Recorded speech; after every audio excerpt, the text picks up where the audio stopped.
कि मैं सबसे होनहार लड़का हूँ और बहुत अरमान थे घर में, और मैं जो भी करता था बहुत अच्छा करता था।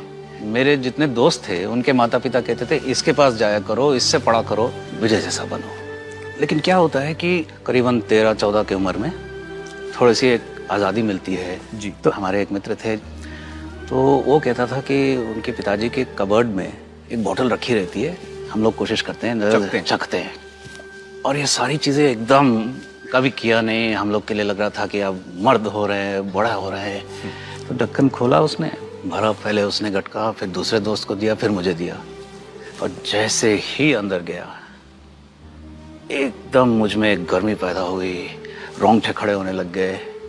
बहुत ही अच्छा लगा मुझे। अक्सर हम सुनते हैं कि पहली दफा जब आदमी शराब पीता है तो उसको अच्छा नहीं लगता है जी, लेकिन आपके साथ उल्टा हुआ। फिर क्या हुआ? बहुत समय तक दोबारा मेरे जीवन में शराब नहीं आया। फिर कॉलेज में गए तो फिर दोबारा एक मौका मिला कि लोगों ने कहा चलो थोड़ा सा बियर पी लेते हैं। इतने साल हो गया मेरे साथ। मेरे मन में जब लोगों ने कहा ये बात, सीधे इतने साल पहले के मेरी याददाश्त पे गई और मुझे ये महसूस हुआ कि यार बहुत अच्छा था। फिर हमने पिया, उतना ही अच्छा लगा, और धीरे धीरे महीने में एक बार, फिर हर सैटरडे की प्लान हो जाती है। तो अब धीरे धीरे ये सिलसिला चालू हुआ। फिर आदमी मेरा थोड़ा और घर से पैसे लेने लग गया था, क्योंकि घर में इतना सा डेली का कोटा मिलता था। तो फिर धीरे धीरे जब मैं मांगने लगता हूँ 10 रुपया और 20 रुपया, और थोड़ा सा शक पैदा होता है घर वालों में, लेकिन तब भी खतरा किसी को महसूस नहीं होता। किसी को अंदाज नहीं था। और मुझे बहुत पहले से ये शौक था पत्रकारिता का। तो मैंने जर्नलिज्म के एग्जाम दी उस्मानिया यूनिवर्सिटी में, और वहाँ भी अच्छे दर्जे पे मार्क्स आए और ले लिया गया मैं। और मैं कभी क्लास नहीं जाता था, क्योंकि तब तक मेरा पूरा दुनिया उलट पलट हो चुका था। आदतें बदल जाती है, आपकी भाषा बदल जाती है, और 3-4 बजे सुबह लौटना। तो घर वालों ने सोचा कि ये अब पूरी तरह से बिगड़ चुका है। तो फिर घर वालों ने मुझे अल्टीमेटम दे दिया था। तो मैं भी अलग हटने लगा। अब मुझे लगता है कि घर में इनको समझ नहीं है, मेरे को इनके बहुत फासला हो गया है। खैर कॉलेज से निकले और एप्लीकेशन दर्ज किए, 3-4 अखबारों में भेजा दिल्ली में। एक से वापस जवाब आया। और फिर करना क्या था, दिल्ली आते ही एक तरफ काम, एक तरफ शराब। और दिल्ली में आप जाएंगे तो पत्रकार को एक शुरू में लोग प्रेस क्लब ले जाते हैं, और रुतबा और रौब जो है प्रेस क्लब का, वहाँ आदमी एकदम शहंशाह है। अब मेरा काम केवल अच्छा एक स्टोरी लिखना और सीधा प्रेस क्लब में जाना, क्योंकि प्रेस क्लब में तो मैं हीरो था। प्रेस क्लब में 10:30 बजे आखिरी ऑर्डर लेते हैं, तो आखिरी 1 घंटी बजती थी, और सीधा मेरा ऑर्डर सबको पता था कि 6 लार्ज पैग इनके और रखने हैं। 6 लार्ज पैग और रखने हैं लास्ट ऑर्डर के बाद। और तब तक मैं ऑलरेडी मस्त 4-5-6 पैग तो ऑलरेडी पी चुका होता। लार्ज, जितना बड़ा मेरा स्टोरी करता था उतना ही मैं पीता था। आपका जो ये पीना बढ़ता गया, इससे आपके काम में असर नहीं पड़ा? 7:30 से पहले कभी नहीं गया दफ्तर। बाद में शाम के, हाँ, होश ही आता था करीब 2-3 बजे दोपहर में, और फिर सीधे गए, क्योंकि उतना ही टाइम चाहिए मुझे जितना स्टोरी लिखने में, बस। और फिर प्रेस क्लब सीधा प्रेस क्लब। फिर चीजें बदलने कब लगी आपके लिए? चीजें तभी बदलने लगी जब मैं चारों खाने चित हो गया, क्योंकि सोच बिल्कुल उटपटांग हो जाता है, उल्टा हो जाता है सोच।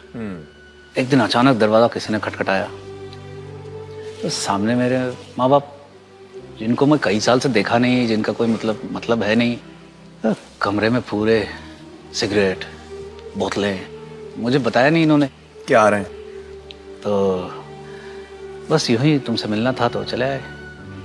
मुंह से क्या निकलता है, गाली। ये क्या मतलब है, बता नहीं सकते थे? ये आपने बोला? हाँ, वो पहले ही जानते थे कि मेरे पास आना खतरे से खाली नहीं है, तो वो शाम के ही ट्रेन में वापस की टिकट भी करके आए थे।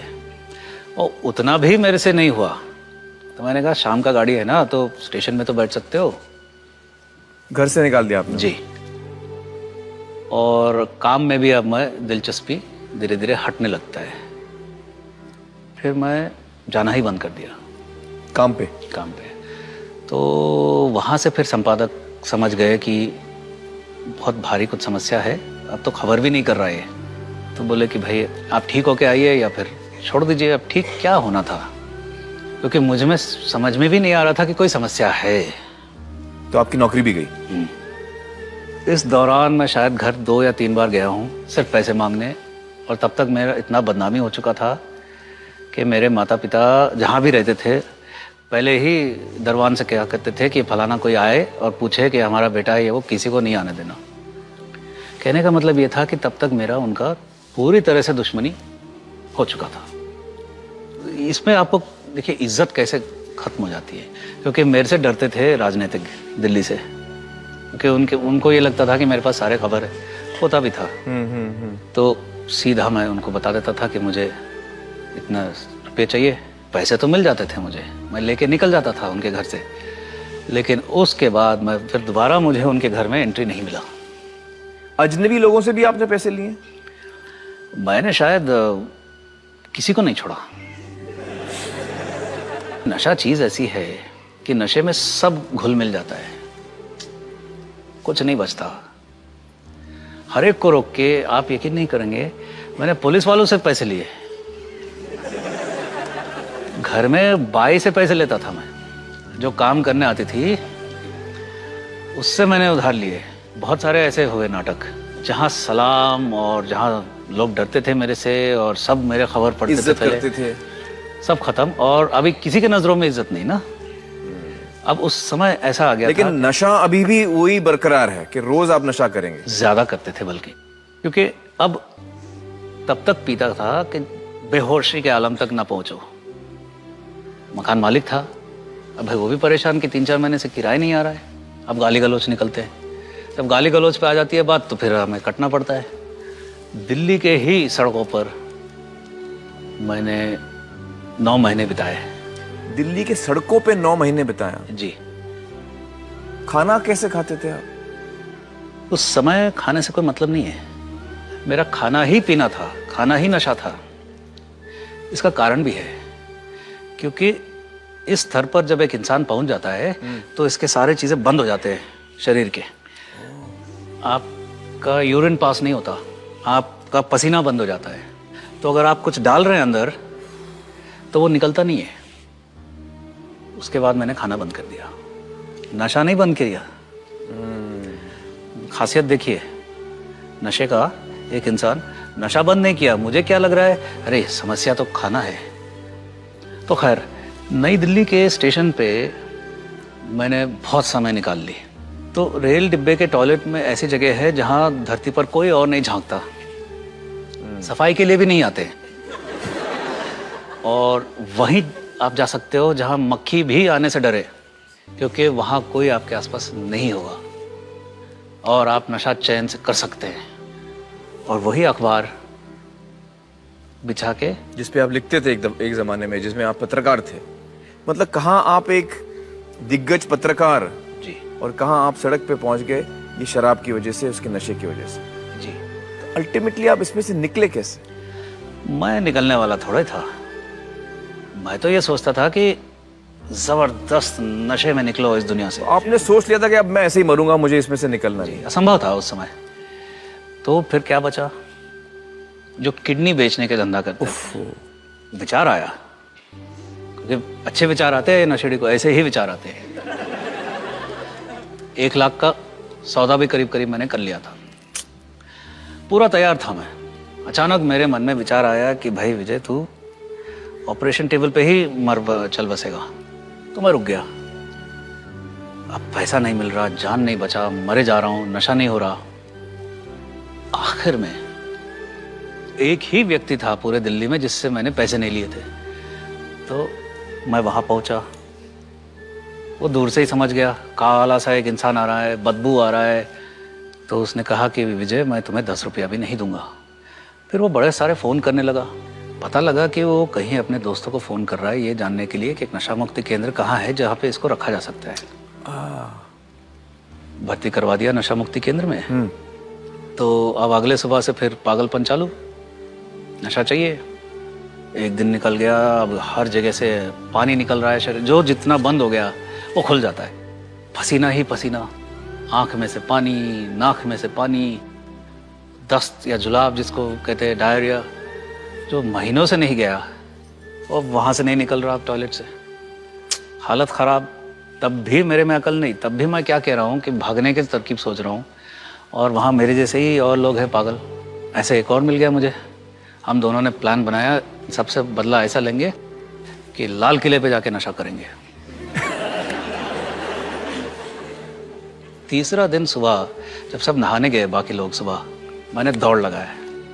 मैं ऐसे सीढ़ी से नीचे भागने वाला था, लेकिन फिर उन्हें वहाँ पे एक बूढ़े सज्जन मिले। ए, किधर जा रहा है, चलो पीछे। तब तक बाकी लोग आए, इसको ले जाओ वापस। तो उठा के लेके चले गए वापस। 5वें दिन मैं पहली बार अपने पैरों पर खड़े होके, प्रोग्राम होता है दिन भर का, तो क्लास चल रहा था, तो उस क्लास में मैं गया और यही सज्जन ले रहे थे और वो कुछ लिख रहे थे ब्लैक बोर्ड पे। वो सारी चीज़ें बताने लगे कि इंसान, तुम्हारा अब कुछ नहीं बचा, तुम हार गए हो, तुम्हारा रिश्ते टूट गए हैं, तुम्हारा इज्जत गया है, तुम्हारा ये हुआ, इस दौर से गुजरे हो। और मुझे लगा इस आदमी को मेरा कहानी कैसे मालूम करके, और मेरे आंसू ऐसे निकल रहे हैं। और उन्होंने, क्योंकि अब मेरे अंदर जो दर्द है,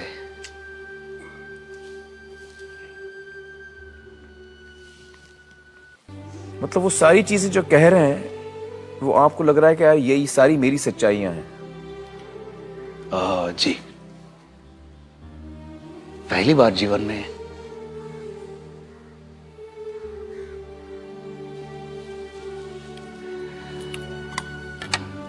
मेरा जो दर्द है,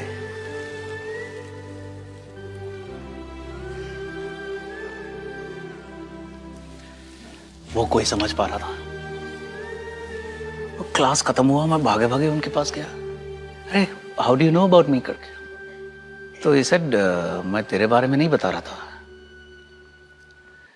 मैं शराबियत के बारे में बता रहा था। ये नशे के जो बीमारी है, मैं उसके बारे में बता रहा था। अब मैं हैरान हो गया।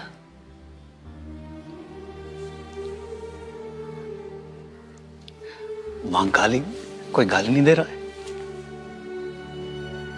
मैं वहां दोषी नहीं था।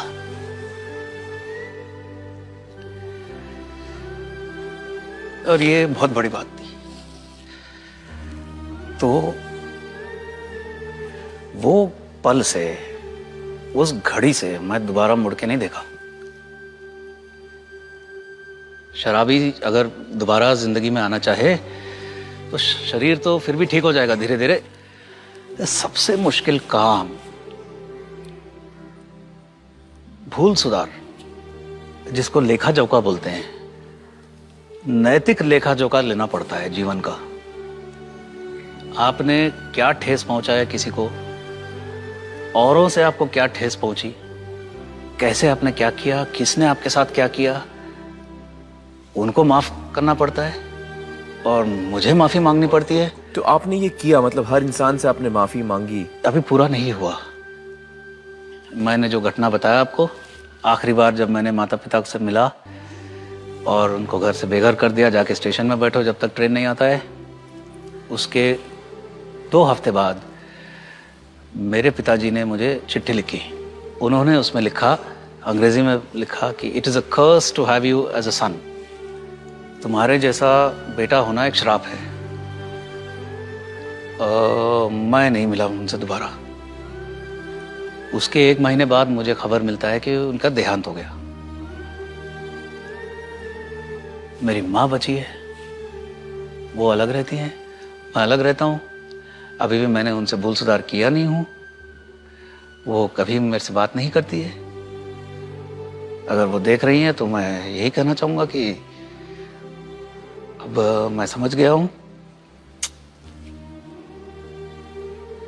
तो ऐसे और बहुत है। कितने साल हो गए आपको इसमें से निकलकर? 10 साल। 10 साल हो गए आपको इसमें से निकलकर।